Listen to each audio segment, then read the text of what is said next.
तर बालकांचे लैंगिक अपराधांपासून संरक्षण करणारा कायदा म्हणजे पॉक्सो ऍक्ट. कायदा आहे तो फक्त मुलींवरच लागू आहे का मुलांवर पण लागू नाही. आहे? एखाद्या मुलांवर किंवा मुलींवर अत्याचार झाले तर पालकांनी काय केलं पाहिजे सर्वप्रथम? तो जो बालक आहे ज्याच्यावर अशा पद्धतीचा अत्याचार झालाय, गुड टच, बॅड टच, आणि आपल्याला पोलिसांकडे तक्रार द्यायला जर उशीर झाला तर केसवर काय परिणाम होतो? आणि पालकांनी आपल्या मुलांना कोणत्या वयापासून हे समजवलं पाहिजे? ह्या अशा पद्धतीचं गुन्हेगारी प्रवृत्ती करणारी जी कोणी व्यक्ती आहे, किती वर्षापासून लागू होतं मुलांवर? आणि सर ऑनलाईन पद्धतीचे जे चॅट असतात किंवा अश्लील प्रकारचे काही गोष्टी घडतात मग ते याच ऍक्ट मध्ये येतात. पण समाजामध्ये अशा पद्धतीचे अपराध पाहत असतो. 18 वर्षाच्या आतील सर्व बालके, मुलगा मुलगी, पण एखाद्याने जर खोटा गुन्हा दाखल केला असेल या कायद्याचा गैरवापर केला जातो.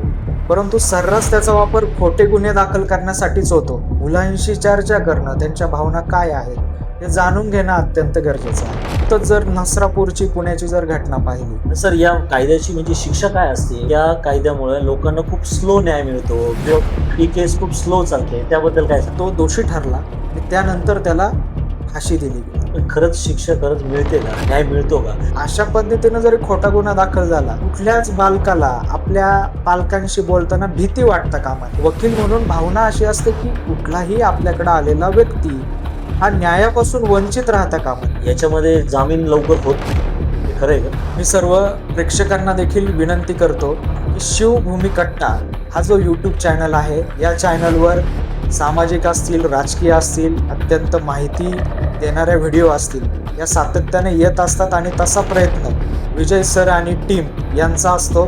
त्यामुळे अशा या चॅनलला आपण प्रोत्साहन दिलं पाहिजे.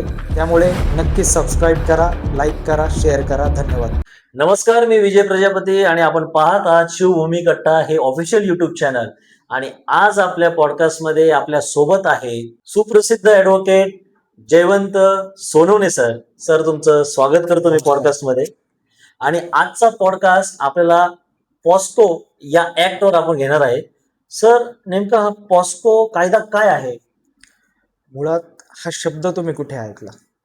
ऍक्च्युली आता आपण सोशल मीडियावर मुलांवर मुलींवर अत्याचार होतात लहान मुलांवर आणि सगळे म्हणतात हा पॉक्सा या अंडर येतो. तर नेमकं काय तर ते पॉक्सो आहे. पॉक्सो? तर पॉक्सो या शब्दाचा अर्थ असा आहे की protection of children from sexual offences act.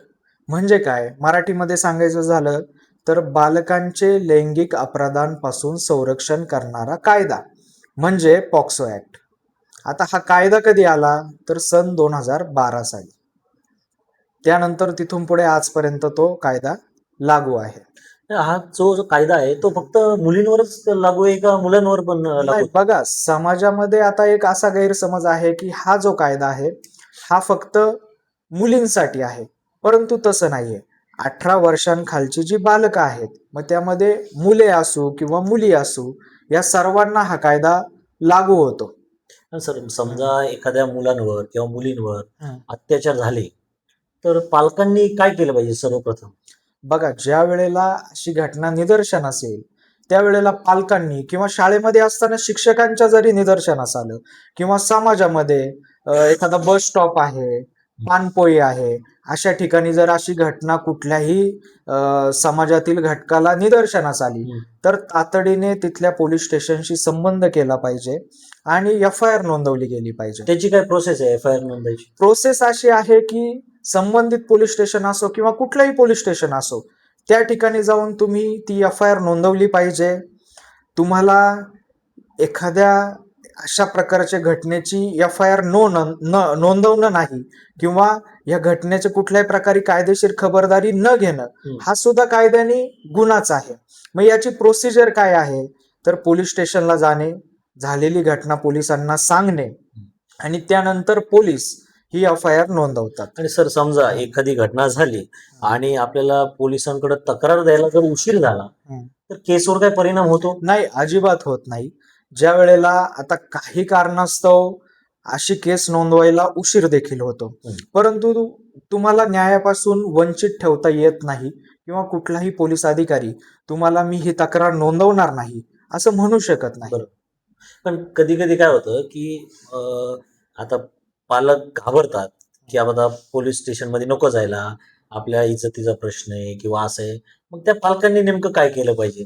बघा, आता आपण मुलांना प्रेम करतो, पण प्रेम करण्याबरोबर त्यांना त्यांचं संरक्षण करणं, त्यांचे अधिकार काय काय आहेत, गुड टच, बॅड टच, ह्या गोष्टी समजावून सांगणं, त्यांच्याशी संवाद करणं हे देखील गरजेचं आहे. आणि हे कसं म्हणजे गुड टच बॅड टच हे खरंच आहे की मुलांना कळलं पाहिजे. मग हे तुम्हाला काय वाटतं कसं सांगितलं पाहिजे? बघा, आता जो टच केल्यानंतर मनात भीती निर्माण होते किंवा कुठेतरी बॅड फिलिंग येते, तो झाला बॅड टच, अस्थिरता निर्माण होते. आणि जो टच केल्यानंतर सकारात्मक वाटतं, तो झाला गुड टच. मग यातला फरक फक्त पालकांनी सांगायचा का? नाही. पालक, शिक्षक यांची समान या बाबतीत जबाबदारी असली पाहिजे. आता तुम्ही म्हटल्याप्रमाणे पालकांनी अशा वेळी मुलांना कशा पद्धतीनं समजून सांगितलं पाहिजे? मग त्यामध्ये सेल्फ डिफेन्स असेल, की मुलांचं स्वतःचं संरक्षण. संरक्षण असेल, त्यानंतर जागरूकता असेल, की गुड टच, बॅड टच.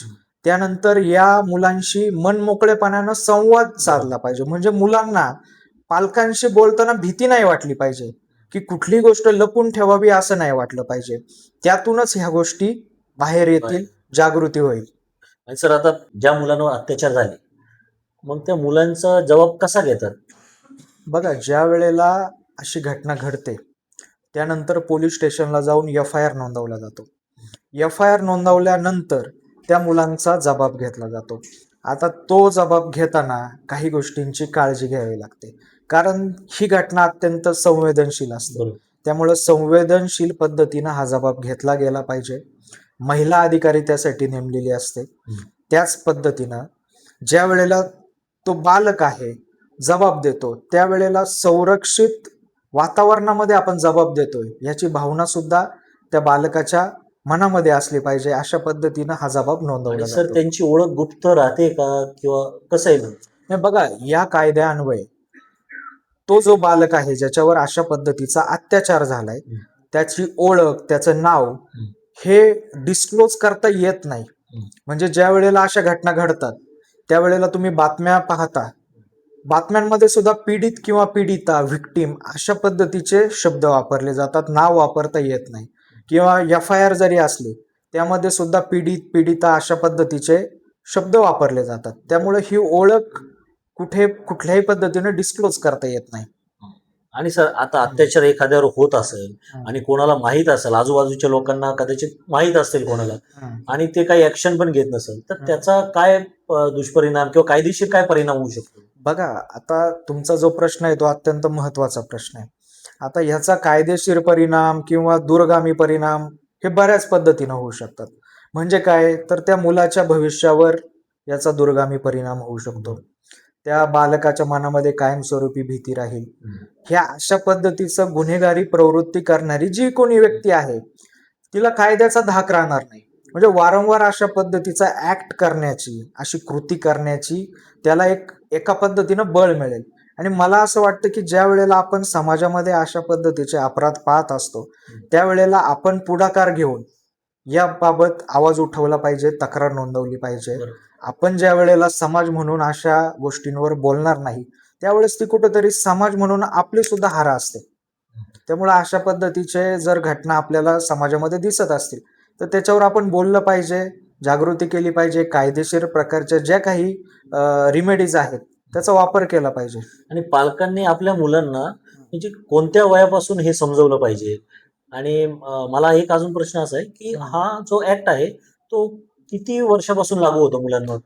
ज्या बालकांचं म्हणजे मुलगा किंवा मुलगी यांचं 18 वय पूर्ण झालेलं नाही अच्छा. किंवा 18 वर्षाच्या आतील त्या सर्वांना हा कायदा लागू होतो. आता तुम्ही जे म्हणाला की पालकांनी कधीपासून या गोष्टी, मुलांना तर सांगितलं. लहानपणापासूनच पालकांनी या गोष्टींचा संवाद आपल्या मुलांसोबत, मुलींसोबत केला पाहिजे. म्हणजे याच्यामध्ये मी मगाशी म्हटल्याप्रमाणे गुड टच, बॅड टच अशा अनेक गोष्टी आहेत. आणि सर ऑनलाईन पद्धतीचे जे चॅट असतात किंवा अश्लील प्रकारचे काही गोष्टी घडतात, मग ते याच ऍक्ट मध्ये येतात? नक्कीच येतात. आता त्याच्यामध्ये हे जे बालक आहेत त्यांचा फोटो असेल, व्हिडिओ असतील, त्यांना व्हिडिओ कॉलद्वारे काहीतरी अश्लील कृत्य करायला लावणं किंवा तुम्ही करणं, ब्लॅकमेलिंग करणं, ह्या अशा पद्धतीच्या ज्या गोष्टी आहेत या सर्व पॉक्सो कायद्याअंतर्गत गुन्हा आहेत. आणि पॉक्सो बद्दल काय लोकांमध्ये गैरसमज आहे, तुम्हाला काय वाटतं? आता गैरसमज अनेक प्रकारचे आहेत, ज्याच्यामध्ये हा कायदा फक्त मुलींसाठीच आहे हं. असं समाजामध्ये बऱ्यापैकी गैरसमज आहे. परंतु तसं नाहीये. 18 वर्षाच्या आतील सर्व बालके, मुलगा मुलगी यांच्यासाठी हा कायदा लागू आहे. किंवा या कायद्याचा गैरवापर केला जातो हं. असाही एक प्रकारचा गैरसमज आहे. परंतु आता तशा काही घटना आहेत की या प्रचलित कायद्याचा वापर करून काही खोटे गुन्हे दाखल झाल्याचे सुद्धा घटना आहेत. परंतु सर्रास त्याचा वापर खोटे गुन्हे दाखल करण्यासाठीच होतो असा एक गैरसमज आहे. परंतु तसं काही नाहीये. समजा एखादी अशी घटना घडली, तर मग जे पीडित आहे ते म्हणतात की संमती होती त्यांची, तर मग तो कसा विषय आहे? काय सांग? नाही बघा, या कायद्याचा जर आपण अभ्यास केला तर संमती हा प्रकार या गुन्ह्यामध्ये लागू होत नाही, कारण ते बालक असतात. मग उद्या जाऊन आरोपी जर म्हणत असेल की आमच्या दोघांची संमती होती, त्या पीडितेची संमती होती म्हणून मग मी हे कृत्य केलं, तर ते काही लागू होत नाही. संमती ग्राह्य धरली जात नाही. सर, या कायद्याची म्हणजे शिक्षा काय असते? एखादा समजा गुन्हेगार ठरला तर त्याची शिक्षा काय असते? बघा, हा जो कायदा आहे हा स्पेशल ऍक्ट आहे. मग आता आरोपी ज्या ज्या पद्धतीची कृती करतो, मग त्या कृतींसाठी वेगळी वेगळी कलमं आहेत. परंतु 10 वर्षाचा पर्यंतचा कारावास, द्रव्यदंड अशा पद्धतीची शिक्षा या कायद्यामध्ये आहे. आणि सर, प्रत्येक पालकांना म्हणजे शिक्षकांना, विद्यार्थ्यांना या कायद्याबद्दल कोणत्या 5 गोष्टी माहिती पाहिजे? बघा, ह्याच्यामध्ये जर बेसिक 5 गोष्टी लक्षात ठेवायच्या झाल्या तर 18 वर्षाच्या आतील प्रत्येक बालकासाठी हा कायदा लागू होतो. यामध्ये फक्त मुलीलाच लागू होतो, मुलांनाच लागू होतं असं काही नाही. त्यानंतर संमती ग्राह्य धरली जात नाही. ओळख गुप्त ठेवली जाते. त्यानंतर तक्रार नोंदवणं बंधनकारक आहे. कुठलाही अपराध सहन न करता तक्रार नोंदवणं बंधनकारक आहे. आणि कठोरात कठोर शिक्षेचं प्रावधान या कायद्यामध्ये आहे. पण खरंच शिक्षा खरंच मिळते का? न्याय मिळतो का? म्हणजे मला असं वाटतंय बऱ्याच लोकांचा असा गैरसमज आहे किंवा असेल पण कदाचित अनुभव पण आले असेल, की या कायद्यामुळे लोकांना खूप स्लो न्याय मिळतो किंवा ही केस खूप स्लो चालते. त्याबद्दल काय सांग? बघा, हा जो कायदा आहे हा स्पेशल ऍक्ट आहे आणि जलद गतीने हे खटले चालवले जावे म्हणून जलद गतीचे न्यायालयामध्ये हा खटला चालतो, ज्याला आपण फास्ट ट्रॅक कोर्ट म्हणतो. म्हणजे नुकतंच जर नसरापूरची पुण्याची जर घटना पाहिली तर अगदी 1-1.5 महिन्याच्या कालावधीमध्ये पोलिसांनी तपास पूर्ण करून त्याचं दोषारोपपत्र फाईल करून आज त्या आरोपीला शिक्षा देखील झालेली आहे. त्याच्यामुळे पॉक्सो कायद्याअंतर्गत जे काही खटले चालतात ते इतर पेक्षा अगदी जलद गतीने चालतात. सर, पॉक्सो ऍक्टचे प्रमाण किती वाढले तुमच्या माहितीनुसार? तुम्हाला काय वाटतं? बघा, पॉक्सो ऍक्टचं जर प्रमाण आपण पाहिलं तर आजकाल ह्या घटनांची संख्या खूप वाढलेली आहे. म्हणजे आपल्या परिसरात देखील जर आपण पाहिलं तर बऱ्यापैकी पॉक्सोचे गुन्हे दाखल आहे. आता त्याच्या मागची कारणं वेगळी वेगळी आहेत. म्हणजे एका विशिष्ट समाजाचा आपण जर विचार केला तर त्या समाजामध्ये बालविवाह केले जातात आज देखील. आता त्या व्यक्तींना तेवढं कायद्याचं ज्ञान अजून नाही किंवा अजून ते मेन स्ट्रीम मध्ये आलेले नाही. त्यामुळे त्यांनी तो जाणीवपूर्वक केलेला गुन्हा आहे असं काही नाही. ती एक समाजाची रीत म्हणून लवकर विवाह होतात आणि त्याच्यातून ते गुन्हे नंतरच्या कालावधीत दाखल होतात. दुसरी गोष्ट, काही खोटे गुन्हे देखील दाखल होतात, हे आपल्याला मान्य करावं लागेल किंवा तशा पद्धतीच्या घटना देखील झालेल्या सर, आहेत. आता खोटे गुन्हे तुम्ही म्हटलेच, पण एखाद्याने जर खोटा गुन्हा दाखल केला असेल तर मग त्याचे काय दुष्परिणाम होतात किंवा त्यांना काय त्यांच्यावर परत काय गुन्हा दाखल होऊ शकतो का? किंवा त्याबद्दल सांगा.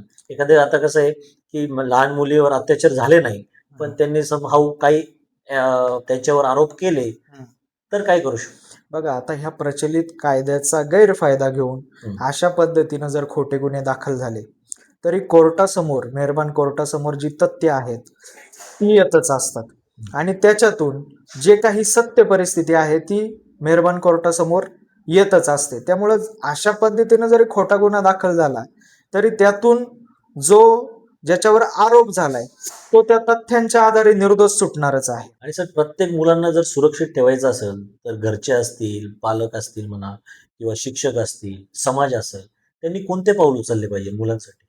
बघा, आता हे तिन्ही महत्वाचे घटक आहेत. ते जे बालक आहे या तिन्ही घटकांमध्ये वावरत असतं.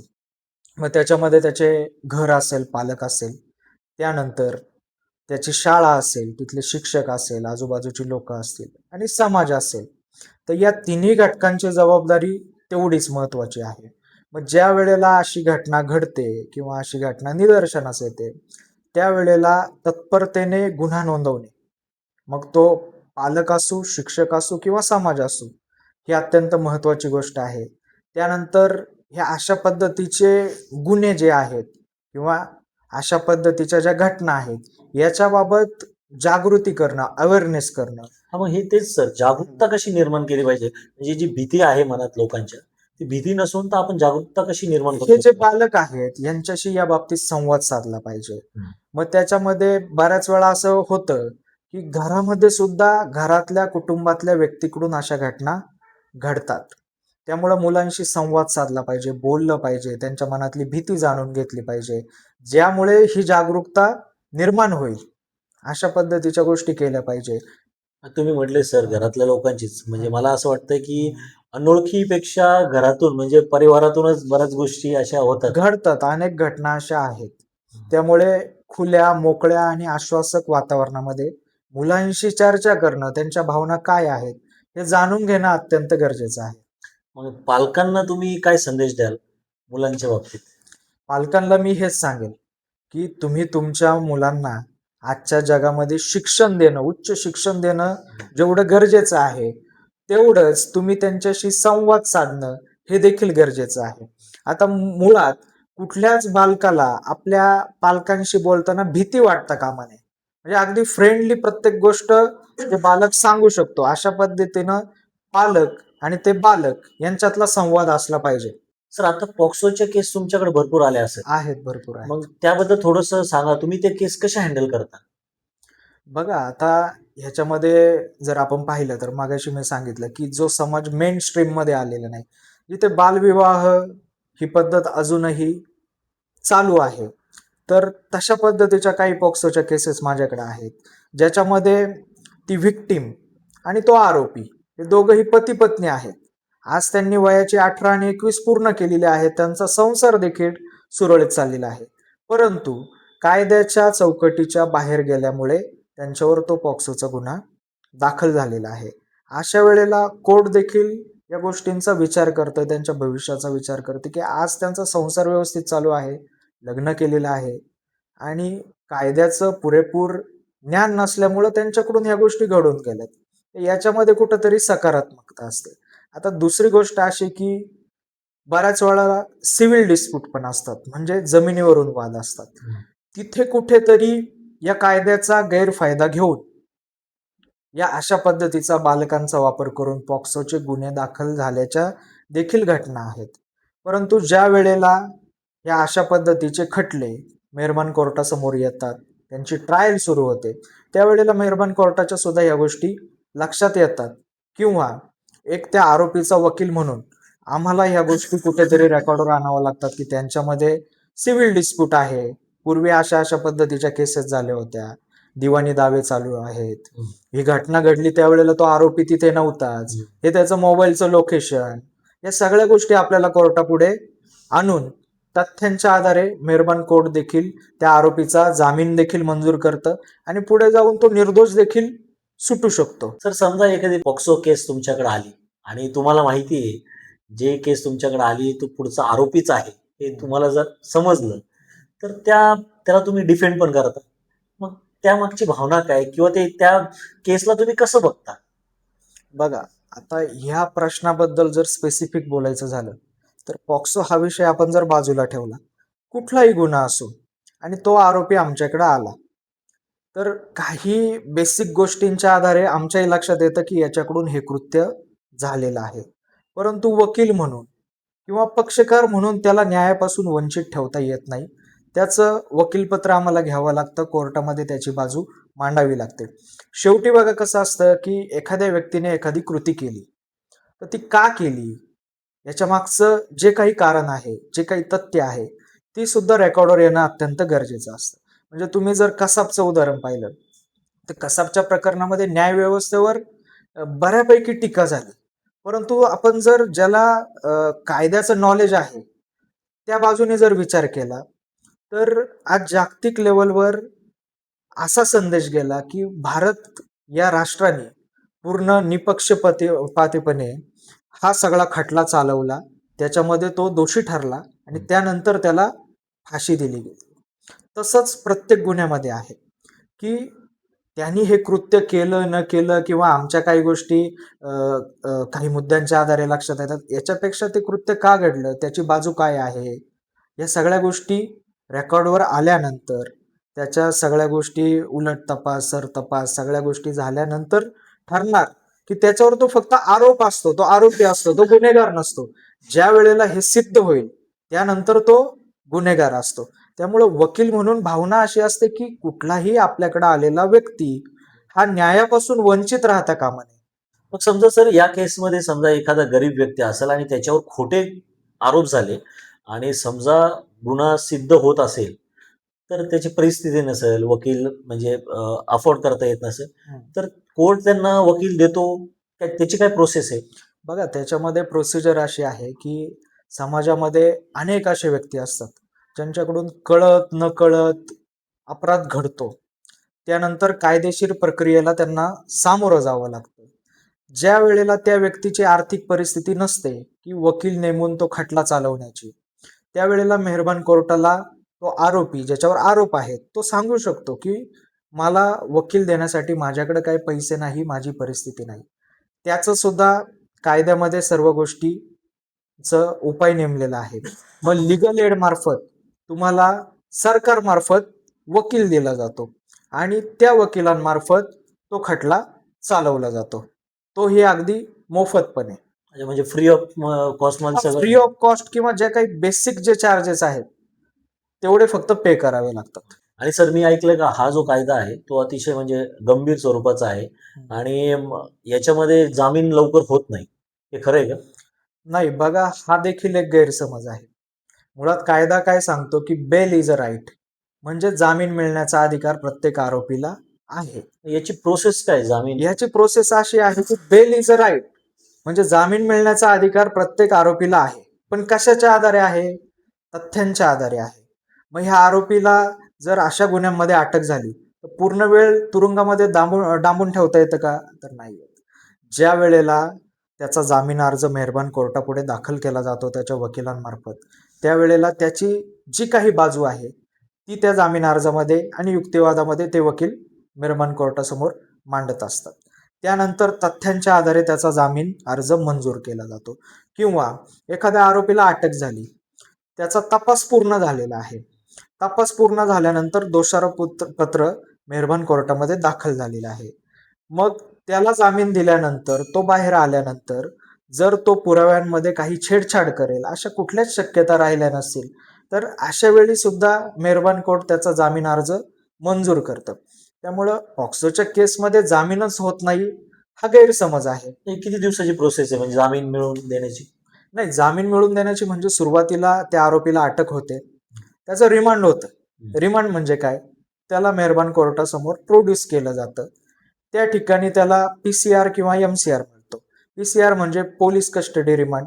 जर काही पोलिसांना तपास करणं बाकी असेल तर त्यासाठी पीसीआर दिला जातो आणि तपास करण्यासाठी जर पीसीआरची आवश्यकता नसेल तर मग एमसीआर दिला जातो, म्हणजे न्यायालयीन कोठडी दिली जाते. न्यायालयीन कोठडी दिल्यानंतर तातडीने तो आरोपी जामीन अर्ज मेहरबान कोर्टामध्ये दाखल करू शकतो. मेहरबान कोर्टाला त्यांनी मांडलेली तथ्य जर पटली तर त्याचा जामीन अर्ज मंजूर होतो. परंतु ह्या आरोपीला जर जामीन मंजूर झाला आणि हा त्यानंतर पुराव्यांमध्ये काही छेडछाड करू शकतो, ती जी व्हिक्टीम आहे, पीडिता आहे, तिला तिच्या कुटुंबियांना धमकावू शकतो, साक्षीदारांना धमकावू शकतो, अशा जर शक्यता कोर्टाला वाटत असतील तर चार्जशीट फाईल होईपर्यंत त्याला जामीन मिळत नाही. ज्यानंतर हे दोषारोपपत्र चार्जशीट मेहरबान कोर्टात दाखल होतं त्यानंतर हा आरोपी पुन्हा एकदा जामिनासाठी मेहरबान कोर्टामध्ये अर्ज करू शकतो. मग त्यावेळेस त्या खटल्यामध्ये किंवा त्या गुन्ह्यामध्ये परिस्थिती बदललेली असते. म्हणजे काय, पूर्वी तपास बाकी असतो, आता तपास पूर्ण आहे. बरोबर. त्या तथ्याच्या आधारे सुद्धा त्याचा जामीन अर्ज मंजूर होतो.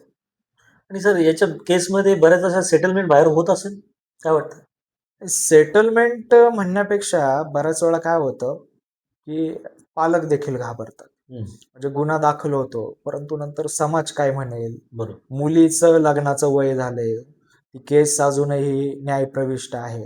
मग अशा वेळेला ती तडजोड देखील मेहरबान कोर्टाच्या बाहेर होते. पण ती बाहेर झालेली तडजोड कायदेशीररित्या ग्राह्य धरली जात नाही. त्यासाठी तो खटला मेहरबान कोर्टामध्ये कायदेशीर प्रक्रियेनुसार चालून घ्यावा लागतो. मग तो चालून घेताना ती पीडिता आणि ते साक्षीदार काय जबाब देतात, काय साक्ष देतात, याच्या आधारे तो खटला निकाली निघतो. Thank you sir. आज तुम्ही आम्हाला पॉडकास्टमध्ये वेळ दिला आणि अतिशय चांगली माहिती या पॉक्सो ऍक्ट बद्दल तुम्ही आमच्या प्रेक्षकांपर्यंत पोहोचवली. मी देखील तुम्हाला धन्यवाद म्हणतो की अत्यंत महत्वाचा विषय घेऊन तुम्ही माझ्यापर्यंत आले आणि मला देखील या चॅनलवर या महत्वाच्या कायद्याबद्दल माहिती देण्याची संधी दिली. मी सर्व प्रेक्षकांना देखील विनंती करतो की शिवभूमी कट्टा हा जो यूट्यूब चॅनल आहे हा सबस्क्राईब करा आणि हा जो पॉडकास्ट आहे हा लाईक करा, सबस्क्राईब करा. कारण या चॅनलवर सामाजिक असतील, राजकीय असतील, अत्यंत माहिती देणाऱ्या व्हिडिओ असतील, या सातत्याने येत असतात आणि तसा प्रयत्न विजय सर आणि टीम यांचा असतो. त्यामुळे अशा या चॅनलला आपण प्रोत्साहन दिलं पाहिजे. त्यामुळे नक्की सबस्क्राईब करा, लाईक करा, शेअर करा. धन्यवाद. Thank you sir. Yes.